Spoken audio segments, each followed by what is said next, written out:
ಒಂದು ಬದಿ ಸಹ್ಯಾದ್ರಿ, ಒಂದು ಬದಿ ಕಡಲು, ನಡು ಮಧ್ಯದಲ್ಲಿ ಅಡುಗೆ ತೆಂಗುಗಳ ಒಡಲು. ಸಿರಿಗನ್ನಡ ಚಪ್ಪರವೇ ಈ ನನ್ನ ಜಿಲ್ಲೆ, ಇಲ್ಲಿಯೇ ಹುಟ್ಟುವೆ ಒಮ್ಮೆನಲ್ಲೇ.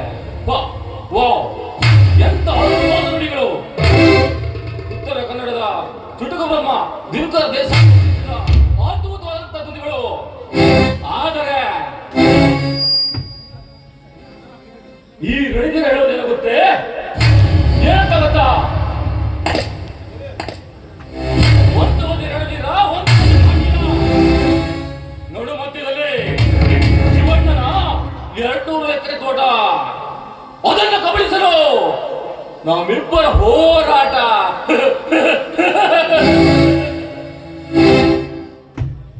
ಏ ಪಾಟೀಲ, ಹೊರದೇಶದೊಡನೆ ಸೇರಿ MLA ಮತ್ತು ಮಂತ್ರಿಗಳನ್ನು ಕೂಡಿ ನದಿಯಂಚಿನ 200 ಎಕರೆ ಜಮೀನನ್ನ ಹೊಡೆಯಲು ಕಣ್ಣು ಹಾಕಿದೆ. ಅದರಂತೆ ಅದಕ್ಕೆ ಸಫಲನೂ ಆದೆ. ಆದರೆ ಶಿವಣ್ಣನ 40 ಎಕರೆ ಜಮೀನು ಮಾತ್ರ ನಿನ್ನಿಂದ ಕಬಳಿಸಲು ಸಾಧ್ಯವಾಗಲಿಲ್ಲ. ಅದಕ್ಕಾಗಿ ಆ ಕೆಲಸವನ್ನ ಈ ರಣಧೀರನಿಗೆ ಒಪ್ಪಿಸಿದೆ. ಈ ರಣಧೀರ ಮಾತು ಕೊಟ್ಟ ಅಂದ್ರೆ ಮುಗಿತು. ಮುಕ್ಕೋಟಿ ದೇವತೆಗಳು ಅದನ್ನು ಸಹಿ ಉಳಿಸ್ಕೊಳ್ತೀರಿ. ನಾನು ಯಾರು ಗೊತ್ತೇ?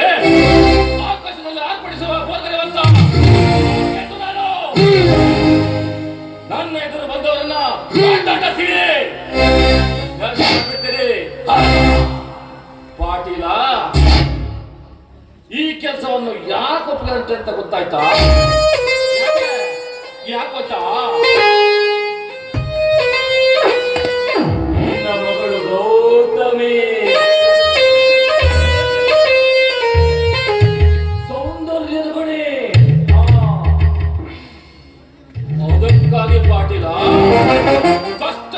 ಕ್ಲಿಷ್ಟಕರವಾದ ಕೆಲಸವನ್ನ ಹೂವಿನಂತೆ ಸರಾಗವಾಗಿ ಮಾಡಿ ರಸಪೂರಿತವಾದ ರಸಭರಿತ ನನ್ನ ಗೌತಮಿಯ ಹೇಗಾದ್ರೂ ಮಾಡಿ ಹೊಲಿಸ್ಕೊಂಡು ನನ್ನ ವಶ ಮಾಡ್ಕೊಳ್ಬೇಕು ಪಾಟೀಲ. ಗೌತಮಿ ವಾಟ್ಯ ಬ್ಯೂಟಿ.